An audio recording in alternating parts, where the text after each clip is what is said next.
আসসালামু আলাইকুম রহমতুল্লাহ। আশা করি আপনারা সবাই ভালো আছেন। তো আমার হাতে দেখতেছেন যে ওয়ান টাইম কাপে আমি মাটি ভরতেছি।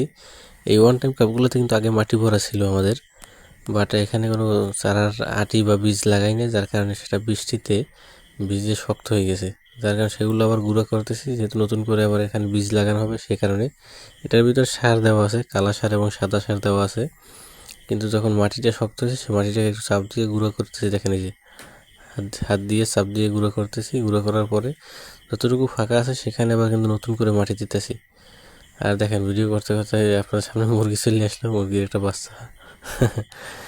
যেহেতু এগুলো আমাদের নিজেদের পালা মুরগি, সেগুলো আমাদের আশেপাশেই থাকে, যার কারণে ক্যামেরার সামনে অলরেডি চলে আসছিলো।